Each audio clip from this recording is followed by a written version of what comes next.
The Grand Chamber of the Galactic Council stood silent as Scout Commander Velthra entered through the massive doors. Her scaled hands trembled slightly as she clutched the data tablet containing her report. The chamber was enormous, built to intimidate visitors with its crystal walls that reached up hundreds of feet into the purple sky of Zenthar Prime. Around the circular room sat the council members, representing the greatest minds and leaders of the Zenthari Empire. They looked down at her from their elevated platforms, their faces showing various degrees of boredom and impatience. Velthra had served the Empire for 40 years. She had explored dozens of star systems and catalogued hundreds of species. She had faced dangers that would make most soldiers flee in terror, but standing here before the council made her feel small and powerless.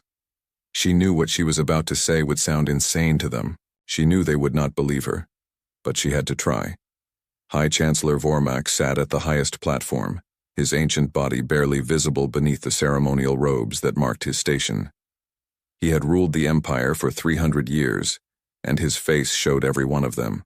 Deep wrinkles carved paths across his blue skin, and his eyes held the confident certainty of someone who had never been truly challenged. Scout Commander Velthra, Vormak's voice echoed through the chamber, amplified by technology embedded in the walls. You have requested this emergency session. The Council hopes your findings justify interrupting our schedule. We were discussing important matters of taxation policy. Velthra stepped forward to the center of the chamber. A holographic projector activated above her, ready to display her evidence. She took a deep breath and began. Honored Council members, I bring urgent news from the Orion Spur region, approximately 26,000 light-years from our core territories. My scout team has discovered a species that poses a significant threat to the Empire's future stability and expansion. Several council members shifted in their seats. A few whispered to each other. Ambassador Krell, a younger member known for his careful consideration, leaned forward with interest, but most looked skeptical. Continue, Vormak said, waving one hand dismissively. Velthra activated the hologram. An image appeared showing a blue and green planet, beautiful in its simplicity. This is the third planet in a system the locals call Sol. The planet itself is designated Earth. It is home to a species that calls themselves humans. They look primitive enough, commented Council Member Drexnor, squinting at the hologram showing several images of humans in various activities. What threat could such underdeveloped creatures possibly pose? That is what I thought initially, Velthra admitted. But after 6 months of observation, I have concluded that these humans represent the most dangerous species we have ever encountered. The chamber erupted in laughter. Council members chuckled and made jokes to one another. Only Krell and a few others remained silent, watching Velthra carefully. Vormak raised a hand and the laughter stopped. Commander, the Zenthari Empire has existed for 12,000 years. We have encountered and catalogued over 60,000 sentient species. We have conquered 10,000 worlds. Not once has any species posed a genuine threat to our dominance. What makes these humans special? Velthra changed the hologram, showing detailed biological scans. First, their homeworld. By galactic standards, Earth is what we classify as a death world. The gravity is 1.0 standard units. Most species in the Empire evolved on worlds with 0.6 to 0.8 gravity. Humans evolved in conditions that would cripple most of us. They are simply adapted to their environment, Drexnor scoffed. Many species are strong. It goes beyond strength, Velthra insisted. She pulled up more data. Humans are endurance predators. On their world, they hunted prey not by being faster or stronger, but by chasing them until the prey collapsed from exhaustion. A human can run for hours without stopping. They can survive in temperatures that range from far below freezing to extreme heat. They can eat an enormous variety of foods, including many things that would poison other species. They heal rapidly from injuries that would be fatal to us. The hologram shifted again, showing human military conflicts throughout history. But their physical abilities are not what concerns me most. It is their psychology. Humans are tribal pack-bonding creatures. They form intense emotional connections not just with their own kind, but with anything they perceive as part of their group. We observe them bonding with other species on their planet, keeping them as companions even though there is no practical benefit. Sentimental fools, someone muttered. No, Velthra said firmly. This pack bonding creates intense loyalty. A human will die to protect a member of their pack without hesitation. They do not calculate odds or consider retreat when their group is threatened. This is not stupidity. It is a survival strategy that has made them the apex predators on a world filled with creatures larger and stronger than them. She pulled up images of human warfare. They have been in a state of near constant warfare for their entire recorded history. They fight each other with shocking brutality and innovation. They have created weapons of incredible destructive power. Recently, they have developed nuclear fission weapons capable of destroying entire cities. And what is their technological level? Vormak asked, sounding bored. They have just entered their atomic age. They have primitive chemical rockets. They have recently sent their first satellites into orbit. Their fastest ships use chemical combustion. By our standards, they are thousands of years behind us technologically. Then I fail to see the threat, Vormak said flatly. You describe a primitive species trapped on their homeworld, fighting themselves with crude weapons. When they finally develop space travel in another 1,000 years, perhaps we can reassess. But for now they are irrelevant. With respect, High Chancellor, you are wrong, Velthra said, her voice rising with urgency. I have studied their history. Humans advance technologically at an exponential rate. 500 years ago they were hitting each other with metal swords. 300 years ago they discovered industrial power. 100 years ago they learned to fly. 50 years ago, they split the atom. In my 6 months observing them, they launched their first artificial satellite and put a human into space. She changed the hologram again, showing graphs and projections. If their advancement continues at this rate, and I have no reason to believe it will not, they will achieve faster than light travel within 50 to 100 years. And when they do, they will explode into the galaxy like a supernova. Assuming they do not destroy themselves first, Krell spoke up, his first words of the session. You mentioned they fight constantly. Perhaps they will solve our problem for us. I thought that too, Velthra admitted, but I have analyzed hundreds of their conflicts. Yes, they fight each other. Yes, they are violent and aggressive, but they also cooperate on a scale we rarely see in nature. After their most devastating war, which killed tens of millions of their own people, they created global organizations to prevent future wars. They share scientific knowledge. They help each other during natural disasters. They are capable of both extreme violence and surprising compassion. She zoomed the hologram in on Earth, focusing on one specific region. And most concerning of all, they are beginning to unite.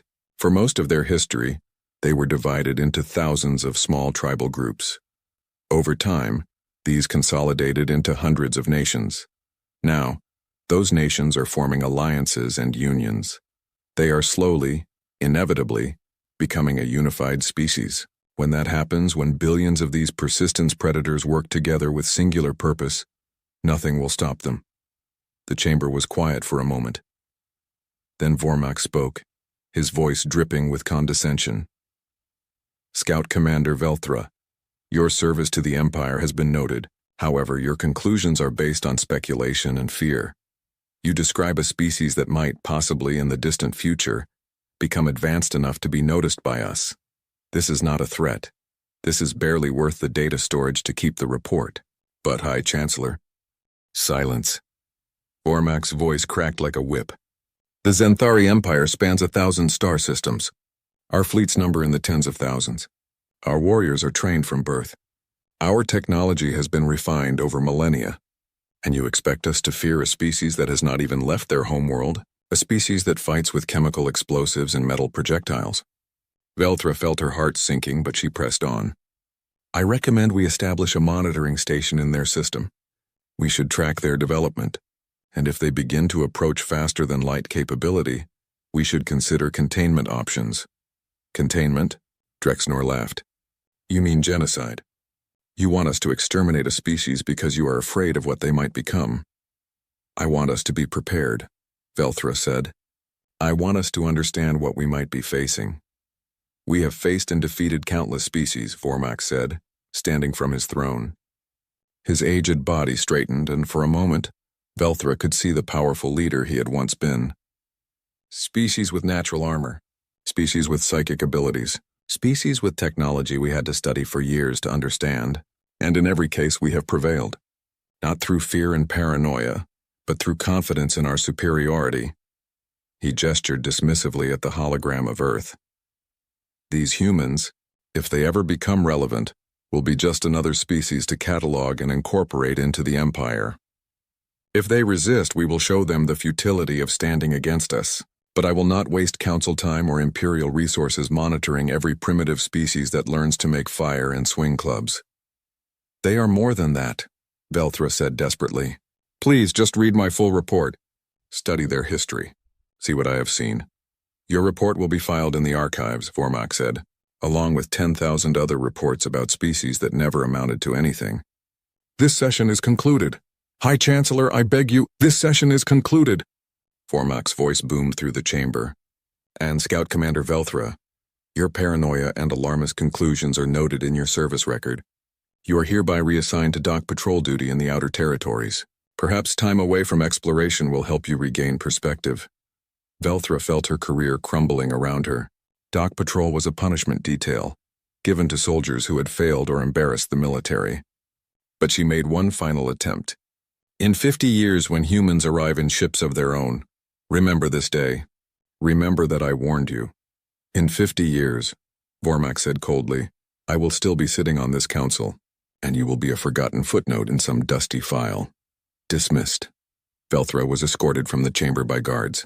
As the doors closed behind her, she heard the council members laughing and returning to their discussions of taxation policy. Only Ambassador Krell remained silent, staring at the hologram of Earth that still floated in the chamber center. Krell had a strange feeling in his stomach. He had served on the council for only 20 years, which made him young by their standards. He had seen the confidence of the Empire, the casual certainty that nothing could challenge their dominance. But he had also studied history. He knew that every great empire in galactic history had eventually fallen, usually because they became too arrogant to see threats until it was too late. He pulled up Velthra's full report on his personal tablet and began to read.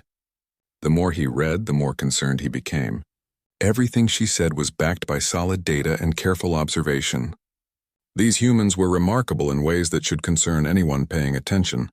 But Krell was just one voice among hundreds on the council, and in an empire that had ruled unchallenged for 12,000 years, no one wanted to hear that the future might be different from the past. The data tablet containing Velthra's report was filed in the Imperial Archives under reference number 4857 ORS 0142. It sat there, unread and forgotten, gathering digital dust. Earth continued spinning through space, unaware that it had been noticed and dismissed by an empire of 10,000 worlds. Humans continued their lives, fighting their small wars, building their primitive machines and dreaming of the stars. And in the decades that followed, not one member of the Zenthari Empire thought about the warning they had received. Not one ship was sent to monitor the Sol system. Not one contingency plan was made. They would have 50 years to prepare for first contact with humanity. They wasted every single one of them.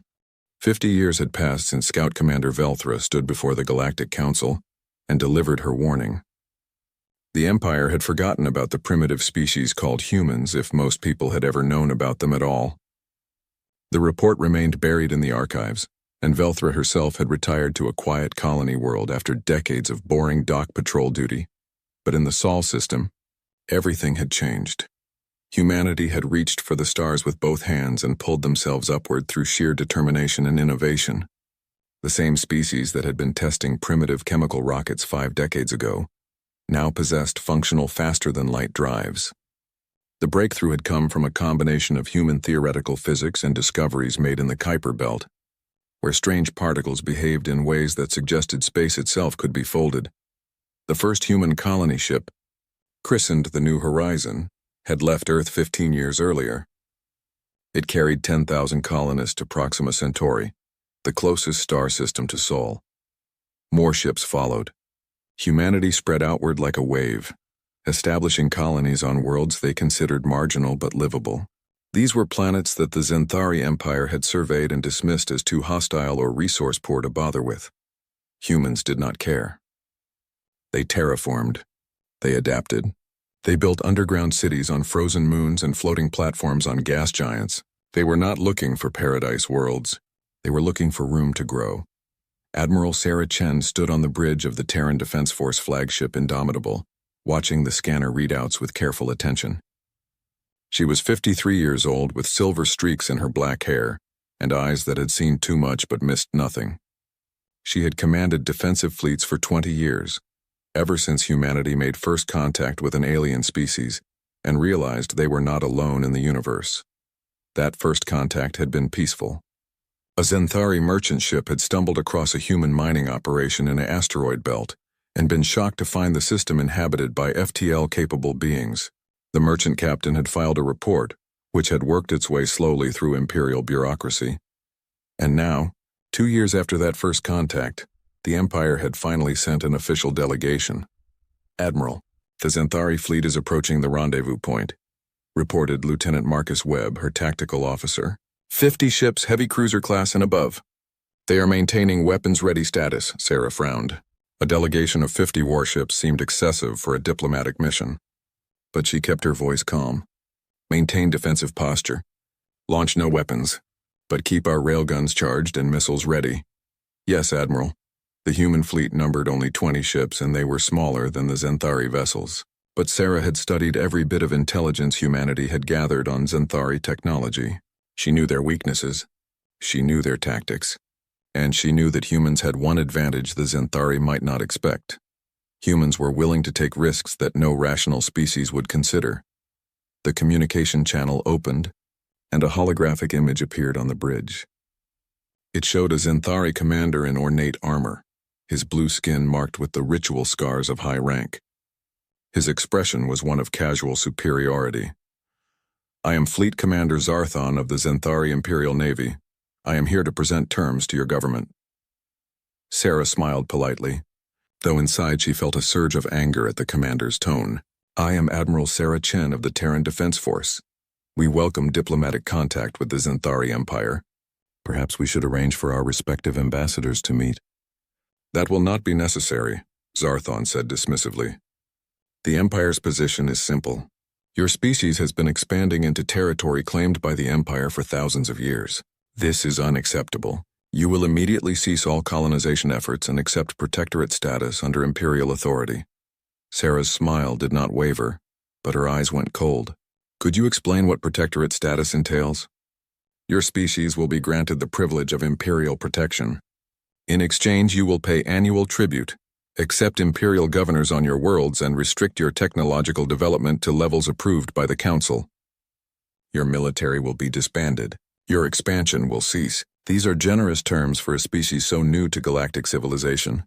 "I see," Sarah said calmly. "And if we decline these generous terms?" Zarthon looked surprised, as if he had not considered that possibility. "Decline? Your species controls perhaps a dozen star systems. The Empire controls 10,000. You have built your fleet for perhaps 2 decades. The Empire's fleets have maintained order for 12,000 years. Declining is not a rational option. Commander Zarthon, humanity thanks the Empire for their offer. However, we must respectfully decline. We claim the right to expand freely into unclaimed space and to determine our own destiny. We seek peace with the Empire, but we will not accept subjugation." The silence that followed was heavy. Zarthon's expression shifted from surprise to something like pity. "Admiral Chen, I do not think you understand your situation. The Empire does not negotiate with species that refuse protectorate status. You will comply, or you will be forced to comply. This is simply the natural order of the galaxy." "The natural order is about to change," Sarah said quietly. Zarthon laughed. "You are brave. I respect that. But bravery without wisdom is simply foolishness. I will give you 1 solar day to consult with your government. When I return, you will accept our terms, or we will blockade your homeworld until you do." This conversation is concluded. The hologram vanished. Sarah turned to her crew, all of whom were staring at her with a mixture of fear and determination. "Get me a direct line to Earth Command. Send our full sensor logs of the Xanthari fleet. And someone find out if anyone in the archives has any old reports about the Empire. I want to know everything we can learn about them in the next 24 hours. What Sarah did not know was that deep in Earth's United Nations archives, a low-level analyst named David Rodriguez was about to make a remarkable discovery. David had been tasked with searching for any historical records of alien contact, hoping to find something useful for the current crisis. He had been digging through files for 6 hours when he found it. Reference number 4857 ORS 0142. A Zenthari report filed 50 years earlier about a primitive species in the Sol system. David read through the translation with growing amazement. This scout commander, Velthra, had tried to warn her empire about humanity. She had understood what humans were capable of becoming, and the empire had ignored her. David immediately forwarded the report to Admiral Chen with a simple message. They knew. They were warned. They didn't listen. When Sarah read the report, she felt a grim satisfaction settle over her. The Empire thought humans were primitive and foolish. They had no idea what they were walking into. The 24 hours passed. The Zenthari fleet returned to the rendezvous point. Zarthon opened communications again, clearly expecting humanity's surrender. Admiral Chen, have you reached a decision? We have, Sarah said. Humanity rejects the Empire's demands. We will defend our right to exist as a free species. Zarthon's expression hardened. Then you have chosen your fate. My fleet will proceed to Earth and establish a blockade. Once your people begin to starve, perhaps you will be more reasonable. You are welcome to try, Sarah said. But I should warn you. Humans do not respond well to threats. We shall see. Zarthon cut the communication. The Zenthari fleet began moving toward Earth, clearly confident in their overwhelming superiority. Sarah watched them come and gave the order she had been preparing for hours. All ships execute Alpha Protocol. Let us show them what humans learned from predators. The human fleet did not meet the Zenthari head-on. Instead, they scattered, using the asteroids and debris of the outer solar system as cover. The Zenthari fleet, expecting a traditional battle formation, found themselves hunting for targets in a three-dimensional maze. Then the ambush began. Human ships appeared from behind asteroids, fired their railguns at point-blank range, and disappeared again before the Zenthari could respond. Railgun slugs, simple pieces of metal accelerated to a significant fraction of light speed, punched through Zenthari shields that were designed to stop energy weapons. The Empire had not fought anyone who used kinetic weapons in centuries. 3 Zenthari ships exploded in the first salvo. Zarthon screamed orders trying to organize his fleet, but the humans were not fighting like any enemy he had faced. They were fighting like guerrillas, like ambush predators, like persistence hunters who would take down prey piece by piece. A human destroyer, the Defiant, made a suicide run at a Zenthari heavy cruiser. The captain, knowing his ship was damaged and losing air, accelerated to ramming speed and detonated his fusion core on impact. The explosion took out the cruiser and damaged 2 more ships nearby. Fall back, Zarthon finally ordered. Fall back to formation distance. The Zenthari fleet retreated, shocked and disorganized. They had lost 3 ships destroyed and 7 damaged. The human fleet had lost 2 ships. In any rational calculation, the Zenthari still held overwhelming advantage. But Zarthon felt something he had not experienced in his entire military career: uncertainty. Sarah opened a channel to the retreating fleet. Commander Zarthon, you have seen what happens when you threaten humanity. Leave our system now and we will call this a misunderstanding. Continue your blockade and we will destroy your entire fleet piece by piece. You are insane, Zarthon said, his voice shaking. You cannot win. Even if you destroy this fleet, the Empire will send 100 more. Then we will destroy those too, Sarah said simply. We are humans. We do not surrender. We do not give up. We will fight you for 1,000 years if we must. The question is, how many of your people are you willing to sacrifice to enslave ours? Zarthon stared at her through the hologram, and for the first time he saw something in her eyes that frightened him. It was not hatred or anger. It was absolute certainty. This human truly believed her species could defeat the Empire, and in that moment, Zarthon remembered an old report he had once read in the military academy, written by a scout commander named Velthra. A report that had described humans as the most dangerous species the Empire might ever encounter. Everyone had laughed at that report. No one was laughing now. I will relay your response to the High Council, Zarthon said quietly. But know this. You have made an enemy of the most powerful empire in the galaxy. You will regret this decision. We will see, Sarah said. Now leave our space. The Xanthari fleet withdrew, limping back toward Imperial territory with their damaged ships and wounded pride. When they reported what had happened, High Chancellor Vormak, now almost 400 years old, sat in his throne and listened in disbelief. Impossible, he said. 3 ships lost to primitives with chemical weapons. Kinetic weapons, Excellency, the messenger corrected carefully. Very advanced kinetic weapons, and they fought with tactics we have never encountered. They showed no regard for their own safety. They seemed willing to die to inflict damage on us. Vormak was silent for a long moment. Then he spoke, his voice heavy with grim determination. Prepare the full battle fleet. We will teach these humans the price of defying the Empire. In the corner of the council chamber, Ambassador Krell, now an elder statesman himself, closed his eyes and sighed. He had read Velthra's report 50 years ago. He had known this day might come, but he had not been able to convince anyone else. The war was about to begin, and the Empire still did not understand what they were facing. The war had been raging for 10 years, and the galaxy was learning what Scout Commander Velthra had tried to warn them about decades ago. Humanity was not like other species. They did not fight wars the way civilized beings were supposed to fight.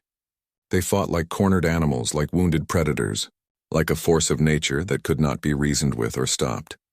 Colonel James Rodriguez, callsign Reaper, crouched in the ruins of what had once been a Xanthari military base on Proxima Centauri B. His combat armor was scarred and dented, the optical camouflage system flickering as its power cell ran low. Around him, the 12 remaining members of his Special Forces team checked their weapons and prepared for what would likely be their final mission.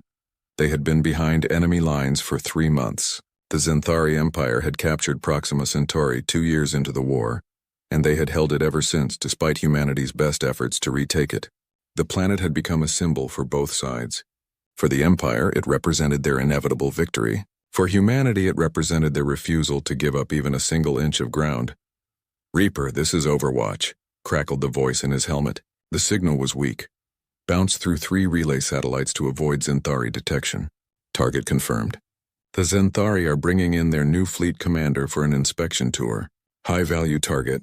Authorization is green for Operation Payback. James smiled grimly behind his helmet. Fleet Commander Darvex was the strategist who had planned the siege of Proxima. He was brilliant, ruthless, and responsible for the deaths of 40,000 human colonists. The Empire thought he was safe here, deep in their occupied territory. They were wrong. Overwatch, Reaper team confirms. We are moving to intercept. If we do not report back in 6 hours, assume mission success and KIA. Understood, Reaper. Humanity thanks you for your service. Humanity can thank us by winning this war, James replied. He switched to his team channel. All right, Ghosts. You know the drill. We get in, we take out the target, and we get out. Or we take out the target and paint the walls with our heroic sacrifice. Either way, Darvex dies today. His team responded with grim determination. They were all volunteers. They all knew the odds. And they all knew that if they succeeded, they might save thousands of human lives in future battles. They moved through the ruins like shadows, using the terrain they had studied for weeks. The Xanthari had sensors and patrols, but humans had learned to exploit every weakness in Imperial technology. Their armor used metamaterials that scattered scanner beams. They moved during the specific times when Xanthari guards changed shifts. They had mapped every patrol route and every blind spot. The Xanthari were advanced, but they followed patterns. They believed in order and proper military procedure. Humans believed in chaos and improvisation. The inspection tour was taking place in a fortified command center at the heart of the base. Fleet Commander Darvex walked through the facility with a retinue of officers, examining the defenses and offering suggestions for improvement. He felt completely safe. After all, humans had not penetrated this far into Xanthari-held territory in over a year. James and his team reached the outer wall of the command center. They placed shaped charges at precise points, calculated to create a breach without triggering the automated defense systems. On James's signal, they detonated. The explosion was small but perfectly placed. The wall collapsed inward and the team poured through the gap before the dust settled. Xanthari soldiers scrambled for weapons, but they were too slow.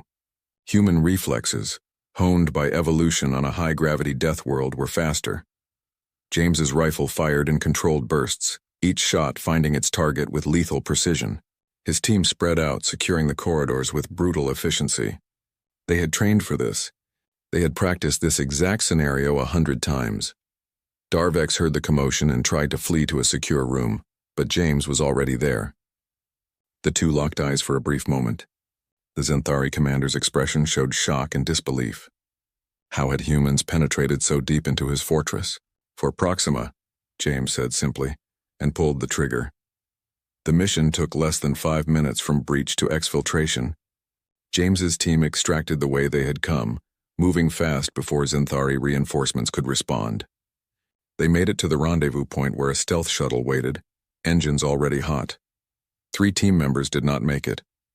They were cut off by a Zenthari patrol and made the choice to stay behind, providing covering fire so the others could escape.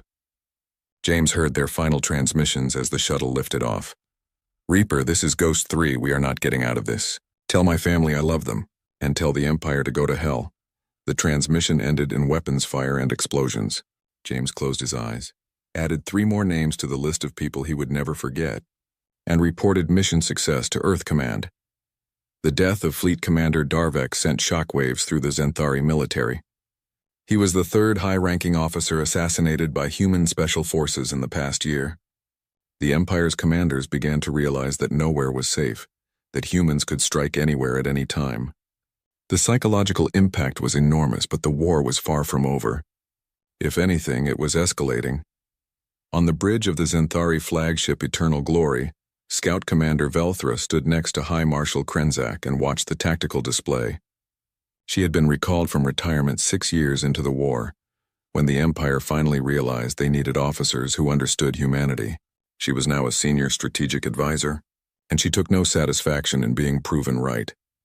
"The humans have fortified their position around Wolf 359, Krenzak said, studying the holographic display. "Intelligence suggests they have been building ships at an accelerated rate.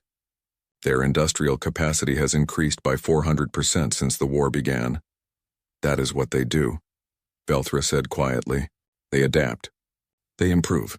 They turn their entire civilization into a war machine when threatened.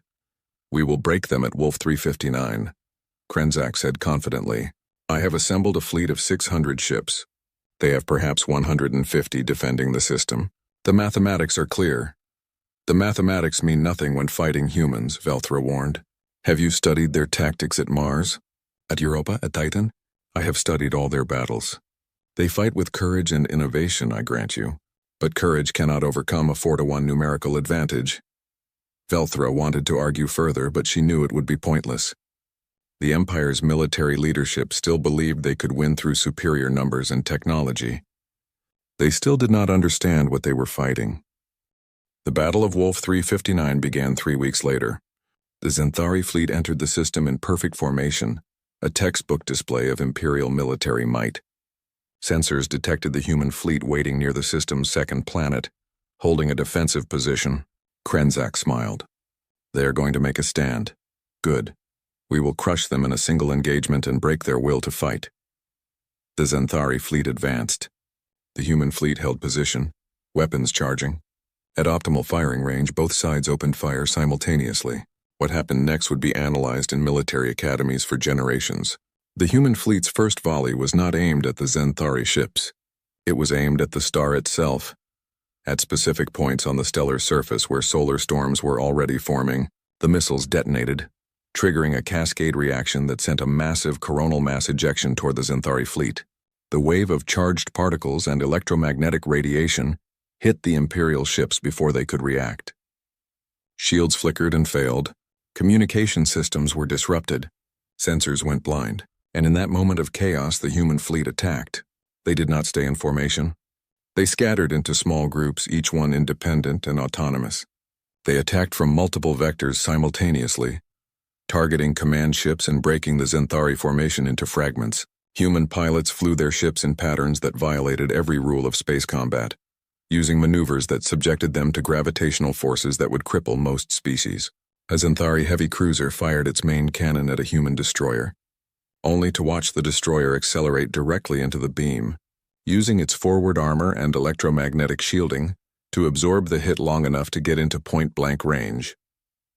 The destroyer fired every weapon it had, then rammed the cruiser at full speed. Both ships were destroyed, but the explosion took out 2 more Zenthari vessels that had been in close formation.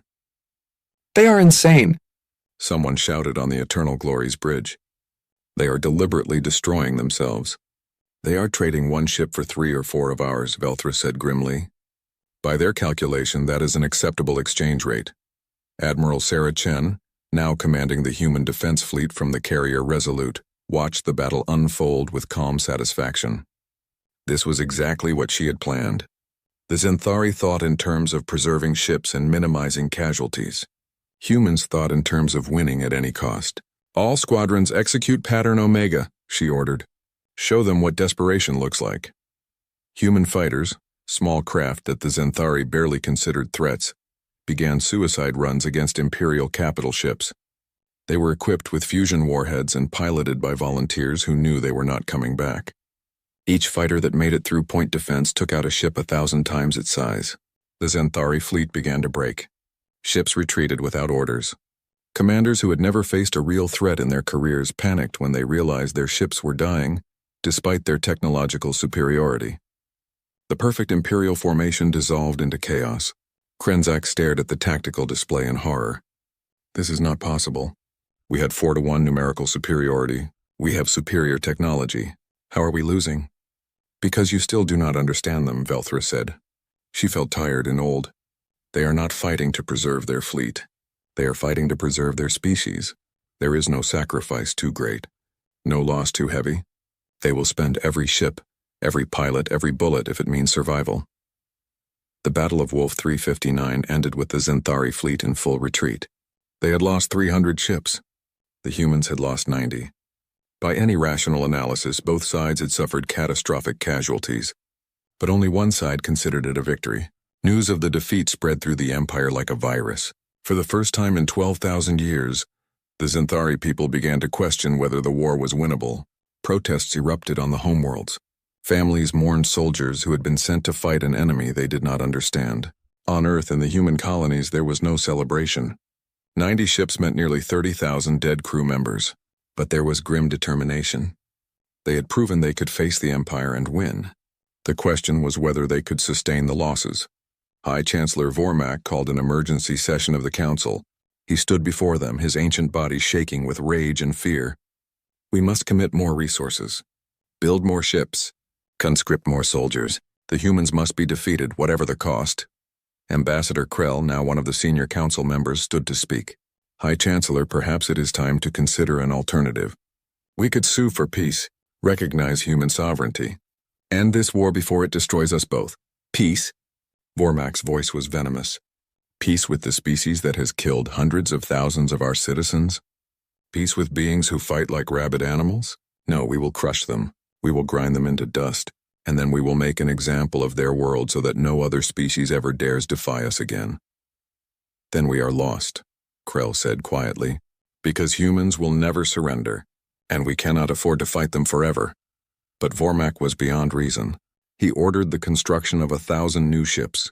He mobilized every reserve force. He prepared for a final, decisive campaign that would end the human threat once and for all. Neither side knew that the war was about to enter its darkest phase. Neither side could see that they were both approaching a point of no return. And in a small apartment on a colony world far from the fighting, retired Scout Commander Velthra sat alone and wept. She had tried to warn them. She had told them what humans were capable of. And now millions were dead on both sides because no one had listened. The war ground on, consuming everything in its path, and the galaxy watched in horror as 2 species fought each other toward mutual destruction. 15 years. The war had been consuming the galaxy for 15 brutal years, and neither side showed any sign of surrender. The conflict had expanded far beyond anyone's initial expectations, spreading across dozens of star systems and drawing in species that had once considered themselves neutral observers. High Chancellor Vormak sat in his private chambers, looking older than his 415 years. Reports covered his desk, each one more dire than the last. The Empire's economy was strained to the breaking point. Worlds that had paid tribute for thousands of years were now questioning why they should support a war that seemed to have no end. And worst of all, the humans continued to adapt and improve at a rate that defied all logical projections. A holographic display flickered to life, showing the face of Intelligence Director Masavec. The director looked exhausted. "High Chancellor, we have confirmed the reports. Humanity has been making contact with species we previously incorporated into the Empire. They are offering them independence in exchange for alliance against us." Vormak felt his blood run cold. "Which species?" "So far the Vrin, the Kostel, and the Meridian Collective. All three have accepted humanity's offer. They are coordinating with human forces to attack our supply lines. That is treason. Those species swore loyalty to the Empire. They swore loyalty because we gave them no choice, Excellency. The humans are offering them something we never did. Freedom." Vormak slammed his fist on the desk.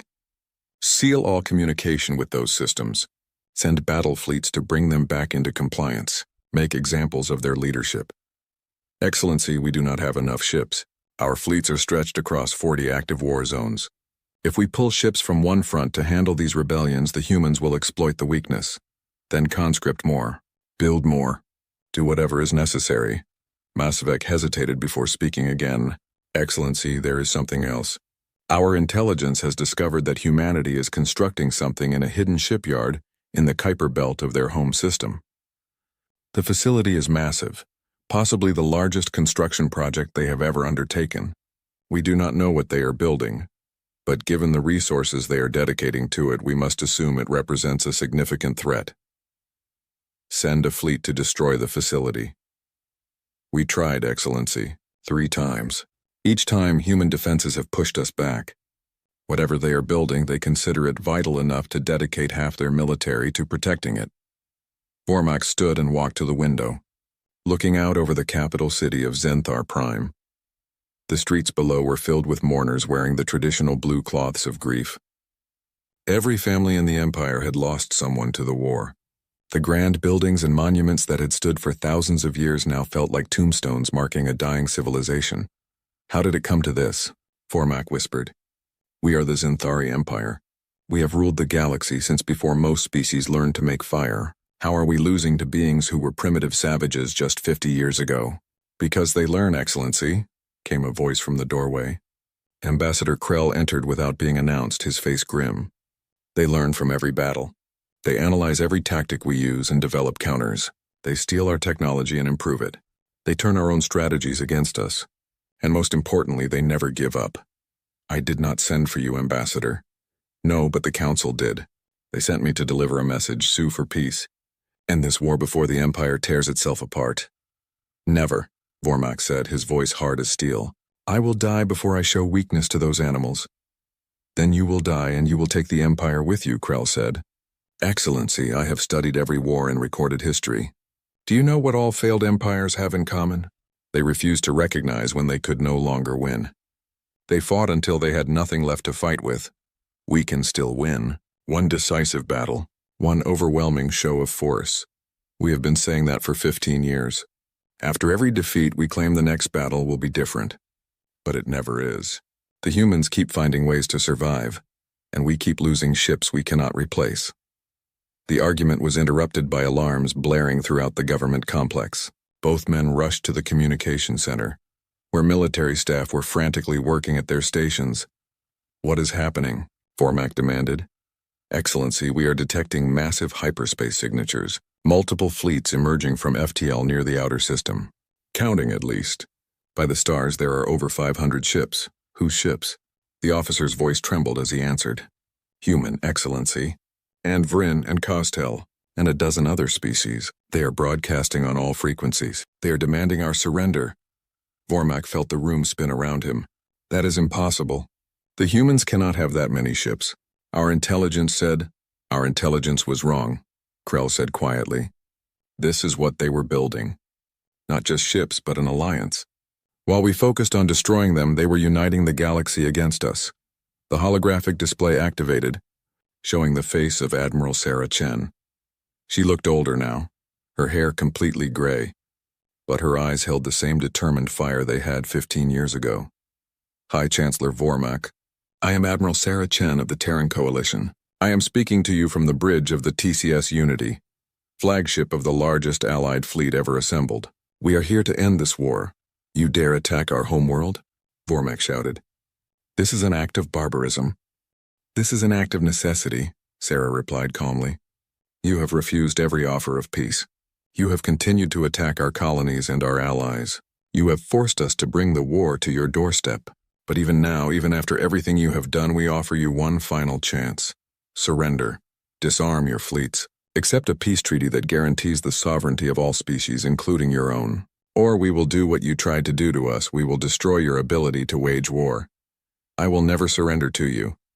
Then you doom your own people, Sarah said. She looked genuinely sad. I have been fighting this war for 15 years. I have seen good people on both sides die for no reason except your pride. I am tired of it. Your citizens are tired of it. The galaxy is tired of it. Please, for the sake of everyone who will die in the next hour if you refuse, make the right choice. Vormak opened his mouth to speak, but Ambassador Krell stepped forward and cut the communication channel. He turned to face the shocked High Chancellor. Excellency, I am invoking Emergency Protocol 7. As senior member of the Council present, I am assuming temporary authority to prevent an imminent threat to the Empire's survival. You dare commit treason? I dare save our civilization, Krell said firmly. He turned to the military staff. Contact the human fleet. Tell them we are willing to negotiate. And someone get me the rest of the Council on a secure channel. Vormak lunged at Krell, but security officers had already moved to intercept. The ancient Chancellor was gently but firmly restrained and escorted from the command center. He screamed threats and accusations as he was taken away, but his voice grew distant. Krell felt no satisfaction in what he had done. He had just committed an act that would either save the Empire or condemn him as history's greatest traitor.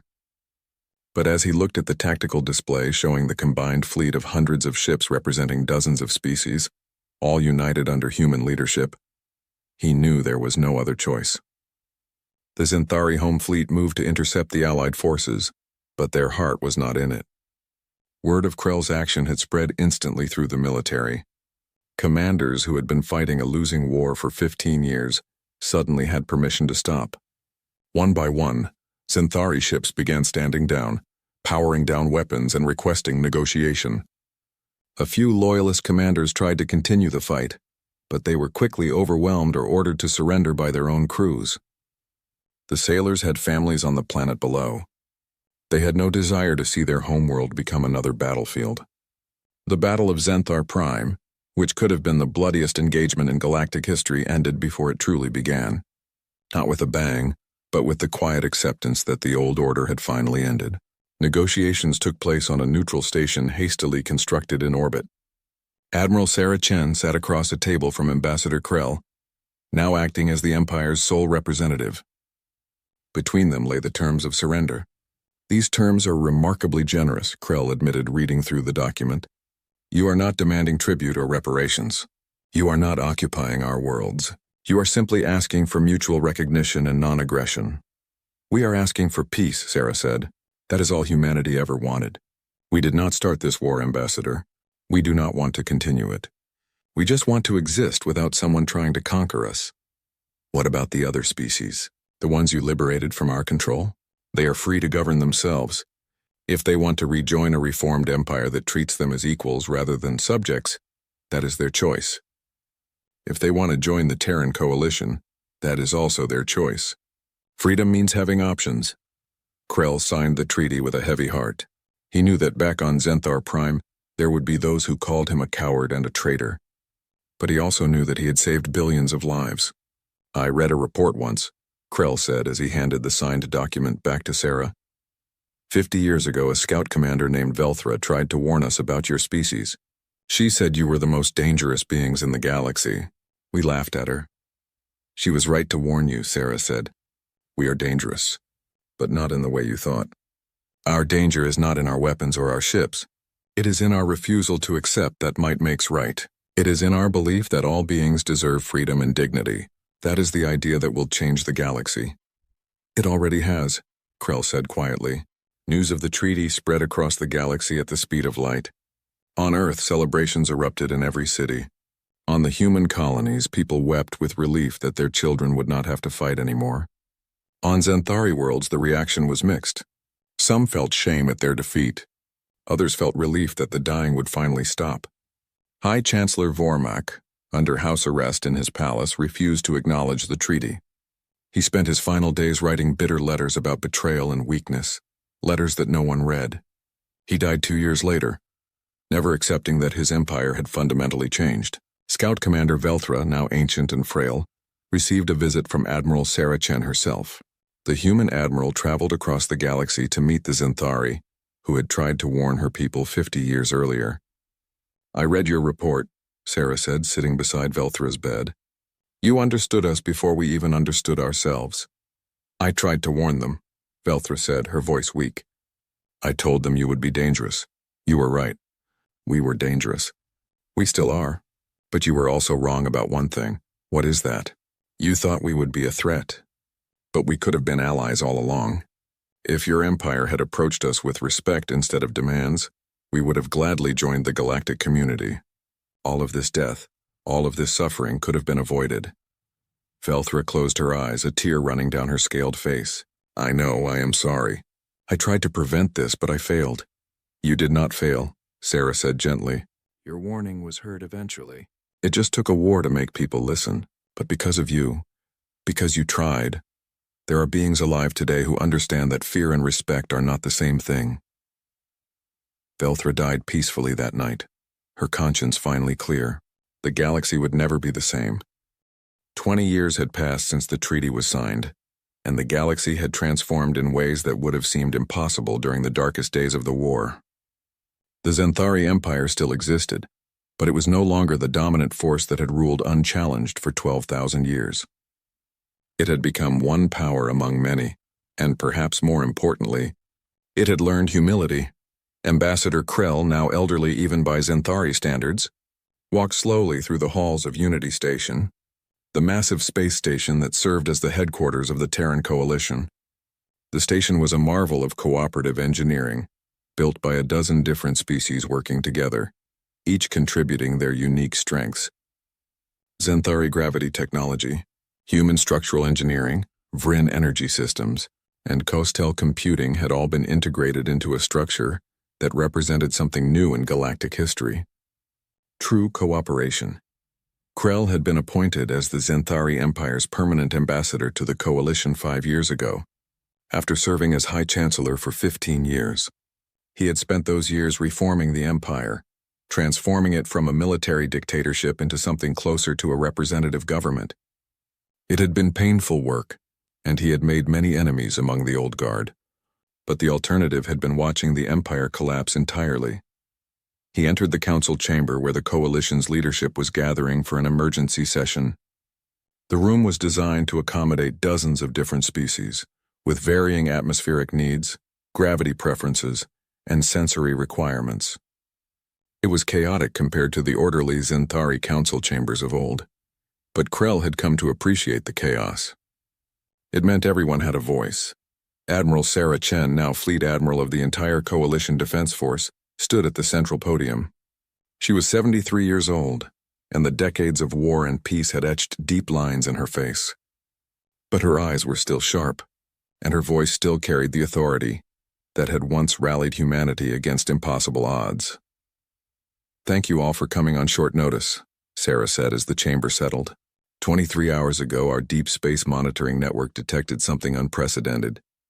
There is an artificial structure approaching from extragalactic space. It is massive, approximately the size of a small moon, and it is decelerating toward our galaxy. Initial scans suggest it is not natural. It appears to be a ship or vessel of some kind. The chamber erupted in concerned murmurs and questions. Krell felt his hearts racing. A ship from outside the galaxy meant a species they had never encountered, with technology they could not predict. "What are its intentions?" asked Representative Zintara of the Vrin. "Unknown. We have attempted communication on all known frequencies. So far there has been no response. But 3 hours ago the structure changed its trajectory. It is now heading toward the core systems of the galaxy, which means it will pass through Coalition space." "Could it be hostile?" asked the Costel representative. "We have to assume the possibility. This is why I have called this emergency session. We need to decide how to respond as a unified body. Krell raised his hand to speak. Fleet Admiral, with respect, perhaps this is an opportunity rather than a threat. We have built this coalition on the principle of peaceful cooperation. We should extend that same principle to this unknown contact. I agree, Sarah said. But we also need to be prepared for the possibility that this visitor does not share our values. The Coalition Defense Force is moving into position to intercept, but we will approach with open communication rather than weapons armed. However, if this does turn hostile, we need to be ready. The Council debated for hours but ultimately agreed on a plan. A first contact fleet would be assembled, led by both human and Xanthari ships to demonstrate the unity of the coalition. They would approach peacefully, but prepared to defend themselves if necessary. 3 days later, the first contact fleet encountered the extragalactic vessel. Up close, it was even more impressive than the initial scan suggested. The structure was a perfect sphere, its surface covered in geometric patterns that seemed to shift and change as they watched. It was clearly artificial, clearly intelligent, and completely unlike anything anyone in the galaxy had ever seen. Sarah Chen stood on the bridge of the Coalition flagship Harmony, watching the alien vessel through the view screen. Beside her stood Captain Velnix, a young Xanthari officer and the grandson of the famous Scout Commander Velthra. He had requested assignment to the first contact mission specifically because of his grandmother's legacy. Still no response to our hails, the communications officer reported. Keep trying, Sarah ordered. Broadcast in every language we know. Use mathematics, use music, use visual patterns. Something has to work. For 2 hours they tried everything they could think of, and then suddenly the sphere responded. The communication was not audio or visual. It was directly telepathic, projected into the minds of every being in the fleet simultaneously. The sensation was overwhelming, like trying to drink from a waterfall. We observe, we analyze, we evaluate. Sarah struggled to form a coherent response through the mental pressure. We are the Terran Coalition. We welcome you to our galaxy. We seek peaceful contact and exchange of knowledge. You are young, you fight, you destroy. Why should we acknowledge your welcome? The fleet's sensors suddenly showed that the sphere had activated some kind of scanning beam. In seconds, it had downloaded the entire history of every species in the Coalition from their computer databases. It knew everything about them in an instant. We have seen your species, Xanthari. You conquered and oppressed humans. You fought and resisted. Vryn, Kostel, others. You suffered and survived, and now you claim to be unified. Explain this contradiction. Krell stepped forward, requesting permission to speak. Sarah nodded. Great intelligence. I am Ambassador Krell of the Xanthari Empire. Yes, we conquered. Yes, we oppressed. And we were wrong. We learned that might does not make right. That strength without compassion is simply tyranny. We learned this lesson painfully, through a war that nearly destroyed us all. But we learned. Learning through suffering is inefficient. Perhaps, Sarah interjected, but it is also permanent. Easy lessons are easily forgotten. The lesson we learned, the lesson that cost millions of lives, is one we will never forget. We were enemies who became allies. We were oppressors who became partners. We changed because we had to, because the alternative was mutual destruction. There was a long silence. The sphere continued scanning, its surface patterns shifting more rapidly. Interesting. We are the architects. We travel between galaxies, observing civilizations at various stages of development. Most young civilizations destroy themselves through internal conflict or resource depletion. Those that survive typically do so through homogenization, eliminating diversity to achieve unity. We observe something different here: diversity maintained, conflict resolved, cooperation achieved. This is rare. This is valuable. What do you want from us? Sarah asked. We offer a choice. Your galaxy faces a threat you cannot yet perceive. In approximately 300 of your years, a force will arrive from the galactic void. It is not biological. It is not technological as you understand. Technology, it is self-replicating. Machinery that consumes all matter to create more of itself. It has destroyed 17 galaxies that we have observed. The fleet's crew exchanged horrified looks. Captain Velnix spoke up. Why are you telling us this? Why not help us? Because intervention prevents growth. Species that are saved do not develop the strength to save. themselves. But we will give you knowledge, coordinates, to ancient facilities built by previous civilizations, technology that may help you prepare. Whether you survive depends on whether you can maintain your unity for 3 centuries. Can you stay? Sarah asked. Can you teach us more? No, we observe. We do not interfere beyond this warning, but we will watch. And if you succeed where others have failed, we will return. The sphere began to move away, accelerating back toward extragalactic space. Before it left sensor range, it transmitted one final message. The humans were warned about. By the one called Velthra, she was correct. Humans are dangerous, but danger is not evil. Danger directed with purpose can save rather than destroy. You have proven this, continue to prove it. And then the sphere was gone, leaving the fleet alone with coordinates to a dozen locations scattered across the galaxy, and the knowledge that their greatest challenge still lay ahead. Sarah Chen called an immediate council session.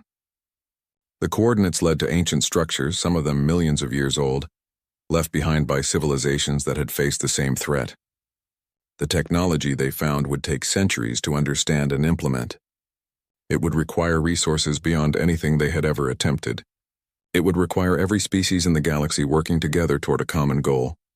300 years, Krell said during the meeting. That gives us time. Time to prepare, time to build, time to unite even more species under the Coalition banner. It also gives us time to fall apart, Sarah countered. 300 years is a long time. People forget. Old grudges resurface. Without a clear and present threat, will species continue to cooperate? That is the real test, is it not? Krell said. The war united us through necessity. Can peace keep us united through choice? The council debated for days, but ultimately agreed on a plan. They would establish a new organization called the Galactic Defense Initiative. Every species would contribute resources and knowledge. The ancient facilities would be studied, their technology reverse-engineered and improved. And most importantly, the story of how the coalition was formed would be preserved and taught to every generation. Sarah Chen personally commissioned the writing of a comprehensive history of the war and the peace that followed. She insisted that it include the full truth, including the mistakes and atrocities committed by both sides. Scout Commander Velthra's original report was made required reading in every school in Coalition space. We cannot let future generations forget, Sarah said at the dedication ceremony for the first Galactic Defense Initiative facility. We cannot let them forget what happens when pride and arrogance prevent us from listening to warnings. We cannot let them forget the cost of war and the value of peace. Most of all, we cannot let them forget that former enemies can become the strongest allies. Krell stood beside her at the ceremony, looking out at the crowd of thousands representing dozens of species. Your grandmother would be proud, Sarah said to Captain Velnix, who was also in attendance. She tried to prevent the war, Velnix replied. She failed. No, Sarah said firmly. She did not fail. Her warning was heard eventually. And because of her, because she tried, we knew what we were facing. We knew we needed to be more than just warriors. We needed to be survivors. And survivors adapt. The ceremony concluded with the unveiling of a memorial to all who had died in the war, both human and Xanthari, civilian and military. At the center of the memorial was a statue showing 2 figures, one human and one Xanthari, standing back to back, weapons lowered, looking toward the stars together. Inscribed at the base were words that would become the motto of the Galactic Defense Initiative. We were warned. We did not listen. We paid the price. We learned the lesson. We will not forget. 10 years later, Sarah Chen retired from active service. She was 83 years old and had spent more than half her life in military service. She returned to Earth, to a small house in the mountains where she could see the stars clearly at night. Ambassador Krell visited her there 1 year before his own retirement. They sat on the porch, 2 old warriors who had become unlikely friends, and watched the sunset. Do you think we will be ready? Krell asked. When the threat arrives in 300 years, will our descendants be prepared? I do not know, Sarah admitted. But I know they will have something we did not have when we started. They will have unity. They will have the knowledge that cooperation is stronger than conquest. They will have the example of what we built together. Your species changed the galaxy, Krell said. You showed us that strength without compassion is weakness, that diversity is not a flaw but a strength, that the best defense is not walls but bridges. Sarah smiled. Your species taught us something too. You taught us that even the most entrenched systems can change, that pride can be set aside for survival, that former enemies can become family. We both grew. That is what matters. They sat in comfortable silence, watching the stars emerge in the darkening sky. Somewhere up there, the Galactic Defense Initiative was continuing its work. Young officers from a dozen species were training together, learning from the lessons of the past and preparing for the challenges of the future. Scientists were unlocking the secrets of the ancient facilities. Engineers were building ships designed not for war against each other, but for defense of all. The galaxy had been warned about humans. And the humans, in turn, had warned the galaxy that unity was possible, that peace could be achieved, that the future did not have to repeat the mistakes of the past. Sarah Chen died peacefully in her sleep 2 years later, at the age of 85. Her funeral was attended by representatives from every species in the coalition. Captain Velnix, now an admiral himself, gave the eulogy. Admiral Chen once told me that her greatest fear was not dying in battle, but dying without knowing if what she fought for would last. She died knowing. Because of her, because of all who fought and all who chose peace over continued war, we stand here today as allies. We face an uncertain future, but we face it together.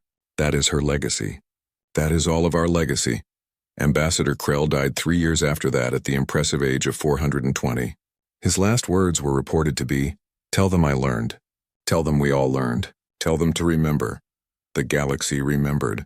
And in the centuries that followed, as humanity and the other coalition species prepared for the threat to come, they built something unprecedented in galactic history.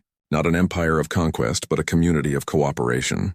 Not a hierarchy of dominance, but a network of mutual support. And when the threat finally arrived, 300 years after the architect's warning, the galaxy was ready. Not because they were the strongest or the most technologically advanced, but because they had learned the lesson that nearly destroyed them. The lesson that unity, built on respect rather than fear, is the strongest force in the universe. The Zenthari had been warned about humans. They had not believed. They had paid the price, but in the end, they had learned what humans had been trying to show them all along, that the future belongs not to those who dominate, but to those who cooperate, and that was a lesson worth any price. Commander Marcus Reed stood on the bridge of the UES Defiance watching the last god die. The massive energy being that had once called itself Emperor Vex twisted and screamed as the quantum disruptor tore through its essence. For 300 years, this creature had ruled over 17 star systems. It had destroyed entire planets with a thought. Billions of aliens had worshipped it as a living god. Now it was breaking apart like smoke in the wind. Direct hit confirmed, reported Lieutenant Davis from the weapons station, entity readings dropping to 0. Reed nodded but said nothing. Around him the bridge crew celebrated. They had every right to be happy. Today marked the end of the God War. The last of the ethereal dominion had fallen. The ethereals had been pure energy beings, ancient and powerful beyond imagination. They had appeared in the galaxy over 1,000 years ago and declared themselves gods. Most species had simply accepted this. The ethereals could bend reality, destroy stars, and create life from nothing. What else could they be but gods? Humanity had a different opinion. They're just energy patterns, human scientists had said. Complex ones, but still just patterns, and any pattern can be disrupted. It had taken 2 centuries of research, but humanity had done it. They built weapons that could hurt gods, quantum disruptors that could scatter energy beings, reality anchors that prevented them from changing the laws of physics, plasma cannons that burned hot enough to damage their essence. The other species in the galaxy had watched in terror and amazement as humans went to war with beings they considered divine. "Sir," called Communications Officer Park. "We're getting a priority transmission from Outpost 7. It's unusual." Reed turned away from the viewport where god dust still sparkled in the darkness. "Put it through." The hologram showed a middle-aged woman with dirt on her face and fear in her eyes. Reed recognized her as Colony Administrator Beth Cole from The mining outpost near the edge of human space, Commander Reed, she said, her voice shaking.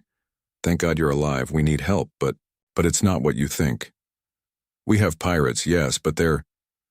God help us, they're not normal pirates. Reed frowned. Explain. They took our mining station 3 days ago. Their leader, he calls himself Kane. Commander, this man isn't just dangerous. He's something else. Something wrong. Cole's image flickered as the transmission weakened. He doesn't want money or resources. He wants to experiment on us. How many hostages? Reed asked. 200 civilians, mostly miners and their families. Cole's voice broke. Commander, you have to understand. This Kane person, he's human.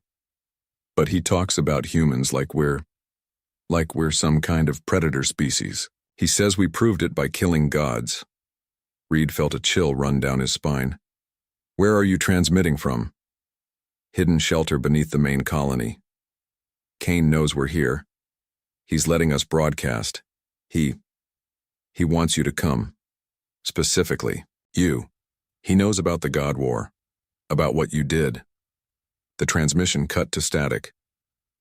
Reed stared at the empty hologram projector. Around him, the bridge had gone quiet. The celebration was over. Sir? Davis asked. Orders? Reed thought about it. They had just finished the greatest war in galactic history. His crew was tired. The ship needed repairs. But 200 civilians were in danger. More than that. Something about this felt wrong. Pirates usually wanted quick money and a fast escape. They didn't take hostages for experiments. And why would this Kane person specifically want to meet him? Set course for Outpost 7, Reed ordered. Maximum speed. Sir, maybe we should call for backup, suggested Park. If this Kane is as dangerous as the administrator says. We're the closest ship, Reed replied. Those people don't have time to wait for reinforcements. As the Defiance jumped to hyperspace, Reed couldn't shake the feeling that this was exactly what Kane wanted. 2 days later, they arrived at Outpost 7. The mining colony orbited a dead planet, its surface scarred by centuries of resource extraction. The colony itself was a collection of habitat domes connected by transit tubes. Everything looked normal from space. Scanning for life signs, reported Science Officer Kim. I'm detecting approximately 200 humans in the main habitat dome. No other ships in the area. Where are the pirates? Reed asked. Unknown, sir. I'm only reading human life signs. Reed felt the chill again. Prepare a Marine squad. I want full combat gear and non-lethal options ready. Sir? Kim said, looking up from her scanner. I'm getting another transmission. From the colony. Put it through. This time the hologram showed a man Reed had never seen before. He was tall and thin, with ordinary brown hair and a face that would be easy to forget. But his eyes were different. They were completely calm, like still water. Commander Reed, the man said in a pleasant voice. Welcome to my little experiment. I'm Kane. Release the hostages, Reed said immediately. Kane smiled. It was a normal smile, friendly even. Somehow that made it worse. Of course, Kane said. But first, I want to show you something interesting. Did you know that humans are the only species in the galaxy that has ever killed a god? What's your point? My point, Kane said, still smiling, is that the other species got it wrong. They thought the ethereals were dangerous because they were gods. But they weren't dangerous because they were gods. They were dangerous because they were predators. And now they're dead, because they met better predators. Reed felt his stomach turn. You're talking about humans. I'm talking about us, Kane corrected. We're not the heroes of this story, Commander. We're the monsters. The ethereals killed out of arrogance. We kill out of necessity. Which one is more frightening? Release the hostages and we can discuss philosophy later. Kane laughed. It was a genuine laugh full of real amusement. Oh, Commander, you still don't understand. The hostages aren't prisoners, they're test subjects, and you're the control group. The transmission ended. Reed stood in the sudden silence, feeling like the universe had shifted around him. They had come to fight pirates and rescue civilians, but Kane wasn't a pirate. He was something much worse, and Reed was beginning to suspect that this was just the beginning. "Sir?" Davis asked quietly. "What are your orders?" Reed looked at the mining colony floating peacefully in space. 200 innocent people were inside, at the mercy of a man who thought humanity were monsters. The worst part was, Reed couldn't immediately prove him wrong. "Prepare for boarding operations," Reed said finally, "and double the Marine escort. I have a feeling we're going to need it." The docking bay of Outpost 7 was completely silent when Reed and his Marines stepped off the shuttle. Their boots echoed on the metal floor as they moved forward, weapons ready. "This is wrong," whispered Sergeant Brooks, the squad leader. "Where is everyone?" Reed checked his scanner. "Life signs are all coming from the main habitat dome, 2 levels down." The Marines spread out in formation. Reed had brought 12 of his best soldiers, all veterans of the God War. They had faced energy beings that could rewrite reality. A human pirate should be easy. But Reed couldn't shake the feeling that nothing about this would be easy. They moved through empty corridors. The colony's lights were on, air was flowing, everything looked normal. But there were no people anywhere. "Commander," called Marine Lopez from up ahead. "You need to see this." Reed jogged forward and stopped cold. On the wall, written in what looked like dried blood, were words in perfect English. "Welcome to the real war." "Sir," Brooks said, studying the writing. "This blood, it's fresh, maybe an hour old." Reed's comm unit crackled to life. Kane's voice came through, still calm and pleasant. "I hope you're enjoying the tour, Commander. I've prepared some demonstrations for you, educational ones." "Where are the hostages?" Reed demanded. "Safe, for now. But I want to show you something. First, take the elevator to level 3, Habitat Section C." The comm went silent. Reed looked at his Marines. They were good soldiers, but he could see the worry in their eyes. This wasn't like any mission they had been on before. "Stay alert," Reed ordered. "And remember, he's just human." They took the elevator down. The doors opened to reveal another, empty corridor, but this one was different. The walls were covered with pictures, hundreds of them. Reed stepped closer and felt his blood turn cold. The pictures showed scenes from the God War. Human ships attacking ethereal beings, planets burning, cities destroyed. But these weren't official military photos. These were personal pictures, taken by someone who had been there. He was in the war, Brooks realized. Kane was a soldier. Not just any soldier, Reed said, studying the images. He recognized several battle scenes. He was at the siege of Altair, the Battle of Dead Man's Nebula, the final strike at the ethereal throne world. That meant Kane had been fighting gods for years. He had seen the worst of the war. They moved deeper into the section. Finally, they found the first person. A miner sat in a chair in the middle of a room. He was alive but staring straight ahead, not moving. Reed approached carefully. "Sir? Can you hear me?" The miner's eyes focused on Reed. When he spoke, his voice was barely a whisper. "He made me choose," the miner said. "My wife or my daughter. He said I could only save one. I had to choose." Reed felt sick. "Where are they now?" "Safe. Both safe. He didn't hurt them. But he made me choose. And I did. I chose my daughter." The miner started crying. What kind of man chooses between his wife and child? Before Reed could answer, Kane's voice came from speakers hidden in the walls. "The kind of man who wants to survive," Kane said. "The same kind of man who builds weapons to kill gods. Interesting, isn't it?" Reed pulled out his comm unit. "Show yourself, Kane." "I'm right here, Commander." Reed spun around. Kane stood in the doorway behind them, completely relaxed. He was exactly as he had appeared in the hologram.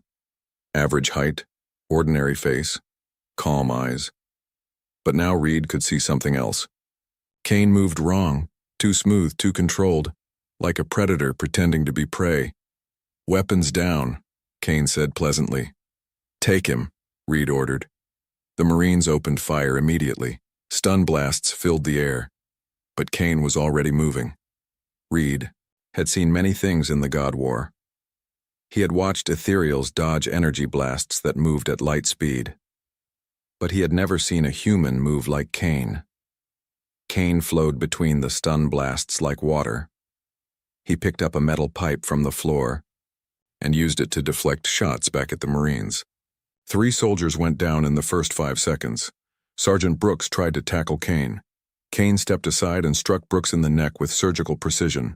Brooks collapsed, paralyzed but alive. "Fascinating," Kane said, not even breathing. "Hard. You trained these men to fight gods, but gods don't understand human anatomy." "I do." Reed drew his sidearm and fired. Kane moved his head exactly far enough to let the blast pass by his ear. "Your turn, Commander," Kane said. Reed had fought in hundreds of battles. He had stared down beings that could destroy planets. But, facing Kane, he felt something he hadn't experienced in years. Fear. Kane moved forward, still holding the metal pipe. Reed fired again and again. Kane avoided every shot with minimal effort, like he knew where Reed would aim before Reed did. "You know what I learned in the God War?" Kane asked, still walking forward. "I learned that humans win because we're willing to do anything. Absolutely anything. The ethereals had power, but they had limits, rules, morals. We don't." Kane was close now. Reed could see his eyes clearly. They weren't crazy eyes. They weren't angry eyes. They were completely, perfectly calm. "You proved it," Kane continued. "You killed beings that entire civilizations worshipped as gods. You didn't hesitate, you didn't feel guilty. You just did what needed to be done." Reed backed against the wall. "You're insane." Kane smiled. "No, Commander. I'm honest. The galaxy thinks you're heroes, but I know what you really are. You're apex, predators. The most dangerous species that has ever existed." Kane raised the pipe. Reed closed his eyes, waiting for the blow. It never came. Reed opened his eyes. Kane was lowering the pipe. "But I'm not going to kill you," Kane said. "That would be too easy. Instead, I'm going to prove my point. I'm going to show the galaxy what humans really are, and you're going to help me." Kane stepped back. "Your Marines are alive. The hostages are unharmed for now. But this was just the beginning, Commander. The real war is about to start." Kane walked away, disappearing into the shadows of the corridor. Reed stood there shaking. His best Marines were unconscious around him. A madman had just played with them like toys. And the worst part was, Reed wasn't sure Kane was wrong about humans. Maybe they really were monsters. The thought terrified him more than any god ever had. 3 weeks had passed since the encounter at Outpost 7. Reed had filed his report, but nobody believed it. A single human had defeated 12 Marines? It sounded impossible. Then the attacks began. Reed stood in the war room aboard the Defiance, staring at a holographic map of human space. Red dots marked the locations of Kane's strikes. 7 colonies in 3 weeks. All human settlements. "Another transmission just came in," reported Park. "Colony New Haven. Same pattern as the others." Reed rubbed his tired eyes. "Show me." The hologram displayed the aftermath of Kane's latest visit. New Haven had been a peaceful farming colony, with 800 residents. Now half of them were dead and the survivors were in shock. But Kane hadn't just killed randomly. His attacks followed a twisted pattern. At each colony, Kane had created impossible situations. He would gather civilians in groups and force them to make terrible choices. Save 10 strangers or save your family. Share limited food or let children starve. Fight your neighbors for supplies or watch everyone die slowly. The worst part was that Kane always kept his word. If people made the choices he demanded, he let them live. If they refused to choose, everyone died. "He's proving a point," Reed said quietly. "Sir?" Park asked. "Every choice he forces them to make shows human nature at its worst. He wants to prove that humans are monsters." Intelligence Officer Taylor stepped forward with a data pad. "Commander, we've been analyzing the pattern of attacks. Kane isn't choosing colonies randomly. He's selecting communities known for being peaceful, religious groups, pacifist settlements, humanitarian colonies. Reed understood immediately. He's targeting the best of humanity to prove they're just as bad as everyone else. There's more, Taylor continued. We've intercepted several of his broadcasts to other species. He's sending them recordings of what happens at each colony. He's showing them humans at their worst. Reed felt his stomach drop. The galactic community was already nervous about humanity after the God War. If other species started believing that humans were naturally violent, his comm system activated. Kane's face appeared on the main screen. "Hello again, Commander," Kane said with his usual pleasant smile. "I hope you've been watching my work. Educational, isn't it?" "You're a monster," Reed said. Kane laughed. "No, Commander. I'm a teacher, and humanity is my subject." Behind Kane, Reed could see what looked like a laboratory. Screens showed data, charts and recordings from his attacks. "Let me share some interesting statistics," Kane continued. "In every colony I visited, humans have chosen survival over morality within 36 hours. Every single time. Doesn't matter if they're farmers, priests, or teachers.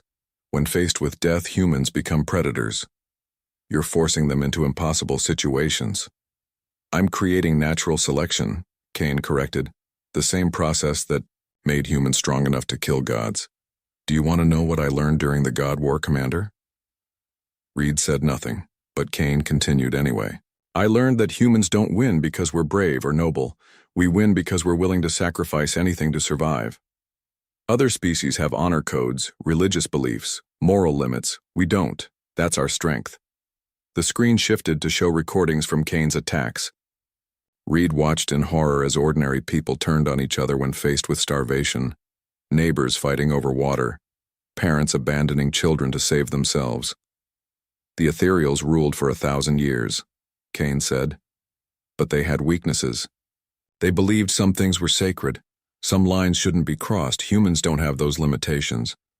Reed wanted to argue, but the evidence was right in front of him. In every recording, humans had chosen survival over everything else. "You're sick," Reed said. "I'm honest," Kane replied.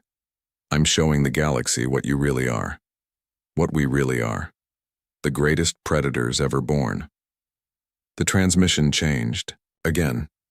Now it showed ships, dozens of them, all flying human designs but with different markings. "You see, Commander, I'm not alone anymore. Other humans are starting to understand what I'm teaching. Veterans from the God War mostly. They remember what it felt like to be apex predators." Reed recognized some of the ships. They belonged to human mercenary groups and private military companies. "You're building an army." "I'm gathering like-minded individuals," Kane said. "People who understand that mercy is weakness, that morality is luxury, that survival is everything." The screen split to show multiple colonies under attack simultaneously. Kane's followers were spreading his philosophy across human space.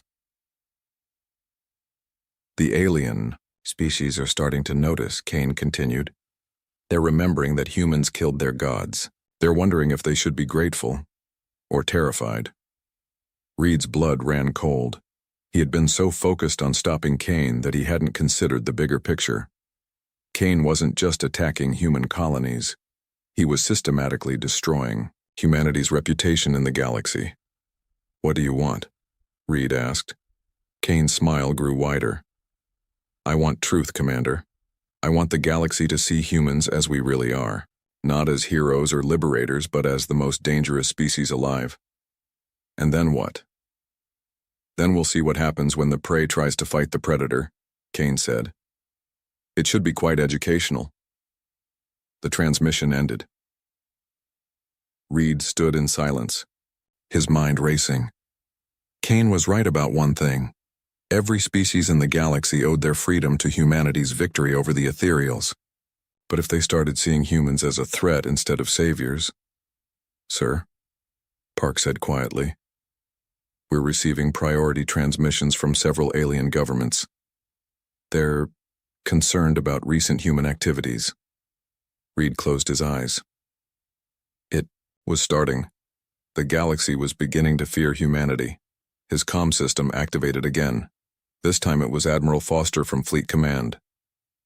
"Reed," Foster said, his face grim.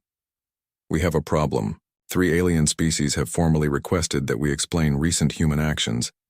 They're asking if the attacks on our own colonies represent official human policy." "It's one madman with followers," Reed replied. "Maybe. But the aliens don't know that. They see humans attacking humans and they remember that we're the species that killed gods. They're starting to think maybe they should deal with us before we deal with them." Reed felt the weight of the situation crushing down on him. Kane had created exactly the scenario he wanted. Humanity was becoming isolated, feared, viewed as monsters. And the worst part was, Reed wasn't entirely sure Kane was wrong. Maybe humans really were monsters. Maybe they had just been good at hiding it until now. The real war was about to begin. Not against gods this time, against everyone else. The Galactic Peace Summit was supposed to be humanity's moment of triumph. Representatives from 47 species had gathered on the neutral station of Unity Point to celebrate the end of the ethereal dominion and plan for the future. Reed stood in the observation deck, watching alien delegates arrive. The Velkari, who had been slaves for 3 centuries, came in their finest ceremonial robes. The Threnody brought gifts of rare crystals. Even the proud Caesarian Empire had sent their crown prince. All of them had come to thank humanity for killing the gods. "Beautiful sight, isn't it?" said Ambassador Wright, the senior human diplomat. "After all these years of war, finally we have peace." Reed nodded, but he couldn't shake his unease. Kane had been quiet for 2 weeks. No attacks, no transmissions, no sign of his growing army. It felt wrong. "Security is tight," Wright continued. 300 guards from 12 different species. Nothing can go wrong here. That was when Reed's comm unit buzzed with an emergency signal. "Commander," came Lieutenant Davis's voice from the Defiance. "We're detecting multiple human vessels approaching the station. They're not responding to hails." Reed's blood went cold. "How many ships?" 15, all armed. And sir, one of them is broadcasting Kane's signature." Reed ran toward the security center, but he was already too late. The first explosion rocked the station. Emergency alarms began screaming as the lights flickered. Through the observation windows, Reed could see Kane's ships attacking the station's defense platforms. But this wasn't a normal attack. Kane's ships were targeting specific sections, creating fear and chaos without destroying vital areas. He wanted the station intact. Reed reached the security center just as Kane's face appeared on every screen throughout the station. "Ladies and gentlemen," Kane said with his usual calm smile, "welcome to the truth about humanity." Throughout the station, alien delegates stopped and stared at the screens. Many of them had never seen a human before except in recordings of the God War. "You've gathered here today to celebrate," Kane continued, "to thank the species that liberated you from divine tyranny. But I have a gift for you. I want to show you what your liberators really are." Reed tried to override the transmission, but Kane had taken control of all communication systems. "Observe," Kane said. What happened next was pure horror. Kane's followers had infiltrated the station disguised as maintenance workers, security guards, and even some diplomatic staff. At Kane's signal, they revealed themselves and began systematically taking hostages. But they didn't just grab random people. They had studied each alien species, learned their weaknesses, their fears, their cultural taboos. The Velkari delegates were separated from their ritual companions, causing them psychological agony. The Threnody were exposed to bright lights that damaged their sensitive eyes. "Stop this," Reed shouted into his comm, knowing Kane could hear him. Kane's image on the screen turned toward Reed as if he could see him. "But Commander, this is the educational part." What Kane did next broke Reed's heart. Kane had captured Ambassador Wright and several other human diplomats, but instead of harming them, he gave them a choice. They could save themselves by pointing out which alien delegates were most important, making them priority targets. Or they could refuse and watch as Kane's people randomly killed hostages. Wright was a good man. He had dedicated his life to peace and diplomacy. But faced with the choice between betraying the aliens or watching innocents die, he broke.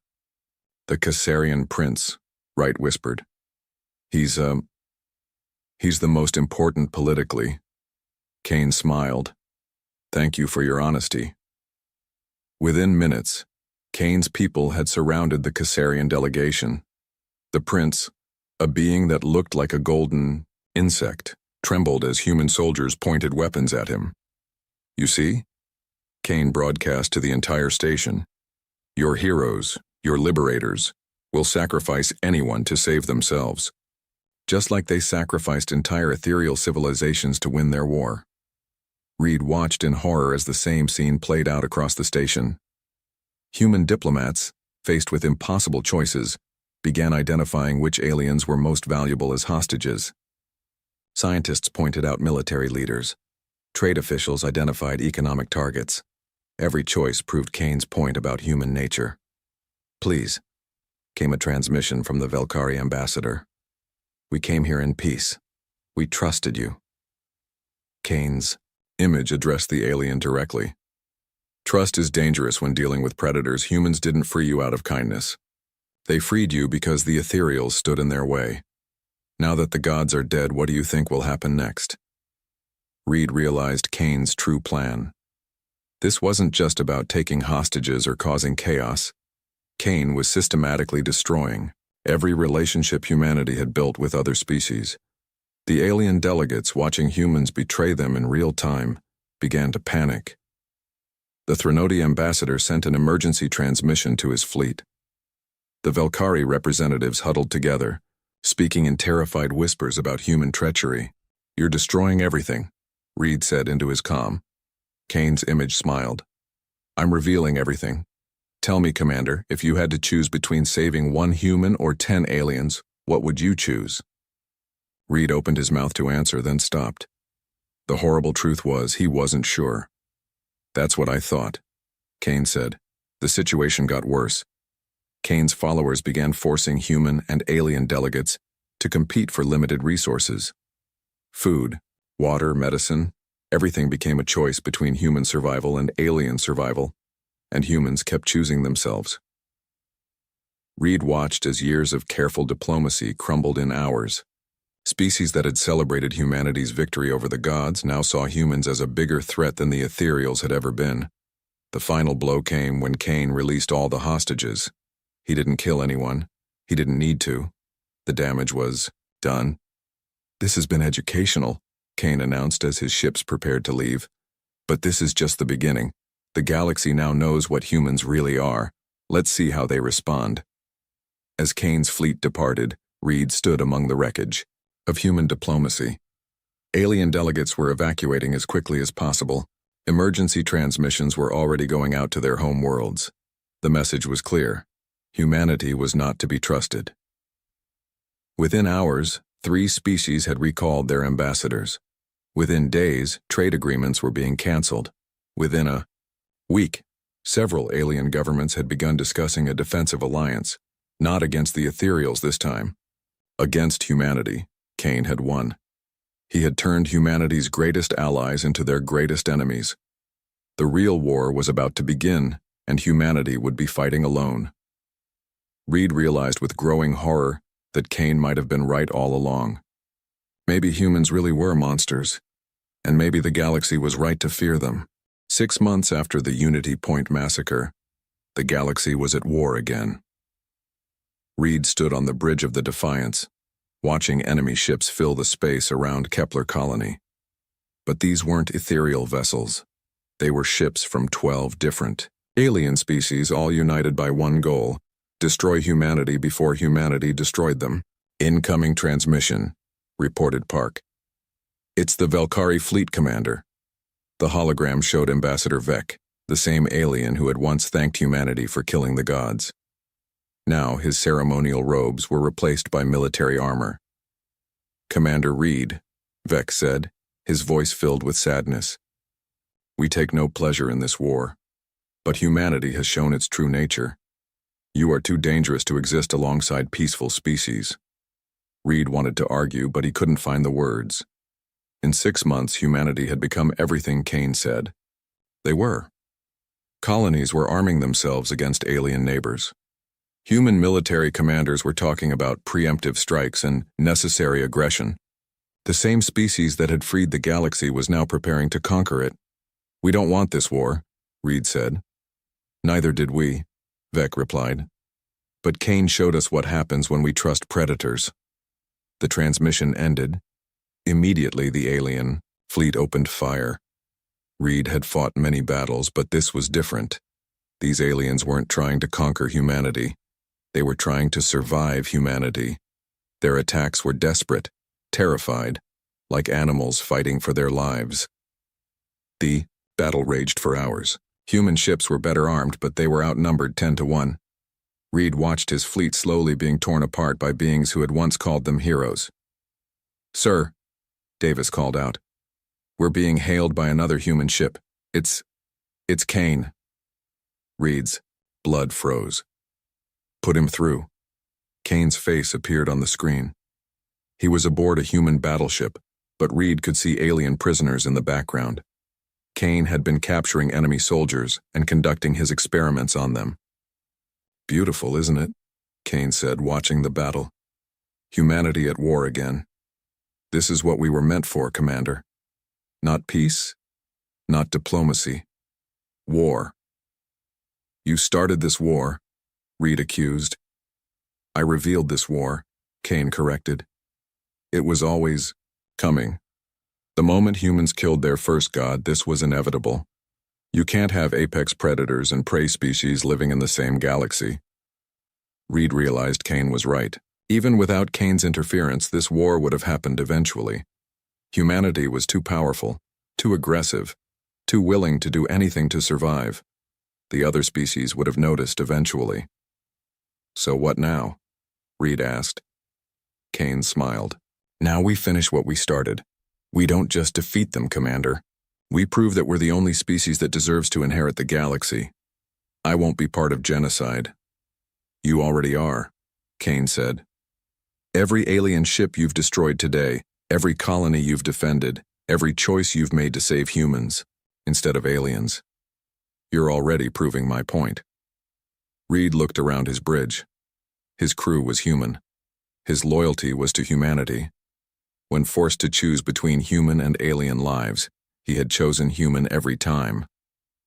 Kane was right. Reed was exactly the monster Kane said he was. "There is another way," Kane continued. "Join me. Embrace what we are. Stop pretending to be heroes and accept that we're predators. Together, we can end this war quickly and establish humanity as the galaxy's dominant species." Reed thought about it. Kane's way would mean fewer human deaths. It would mean victory. It would mean survival. It would also mean becoming everything he had fought against. "No," Reed said quietly. Kane's smile faded. "Then you'll die as a hypocrite instead of living as an honest monster." The transmission ended. Kane's ship turned and began attacking both alien and human vessels. He was no longer fighting for humanity. He was fighting for his vision of what humanity should become. Reed made his decision. "All ships," he broadcast on an open channel that every vessel in the system could hear. "This is Commander Reed of the UES Defiance. I'm activating a quantum disruptor bomb. Anyone who wants to live has 30 seconds to get clear." "Sir?" Davis asked in shock. "That will destroy the entire system, including us." "Including us," Reed confirmed. Park spun around. "Commander, we can win this battle. Our reinforcements are only hours away." "And then what?" Reed asked. "We win this battle, then the next one, then the next one. We keep proving that humans are monsters until we really become monsters, or we stop here." Reed activated the quantum disruptor, the same technology that had killed gods. But this time he was aiming it at a star. "Commander Reed," came a transmission from Vec. "What are you doing?" "Ending this war the only way I can," Reed replied. Kane was right about one thing. Humans are predators, but he was wrong about something else. Predators can choose not to hunt. The disruptor charged, preparing to tear apart the system's star. When it exploded, it would destroy every ship in the area, human and alien alike. "You're committing suicide," Kane's voice crackled over the comm. "I'm making a choice," Reed replied. "The same choice you've been forcing everyone else to make, but this time, I'm choosing to save them instead of saving us." Around the system, alien ships began retreating. They understood what Reed was doing. He was sacrificing himself and his entire fleet to prevent the war from spreading. "This won't end the war," Kane said. "No," Reed agreed. "But it might change how people remember it. Maybe they'll remember that some humans chose sacrifice over survival." The disruptor reached full charge. Reed looked at his crew. They could have overridden his order, stopped the detonation, saved themselves. Instead, they stood at their posts ready to die. Maybe Kane was wrong. Maybe humans weren't just monsters. Maybe they were capable of something more. "For what it's worth," Reed broadcast to the fleeing alien ships, "I'm sorry, we were supposed to be better than this." The disruptor fired. The star began to collapse. In the final moments, Reed thought about the war against the gods.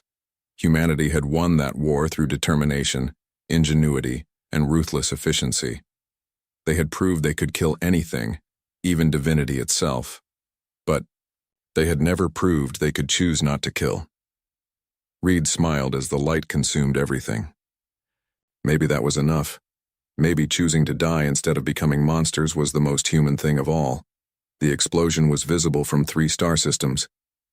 When the news spread, the galactic war began to slow. Some species remembered that the last human fleet had chosen sacrifice over victory. Others remembered that humans were still the species that had killed gods. The galaxy would never be the same, and humanity's legacy would forever be written in the stars. They were the species that could destroy anything, even themselves.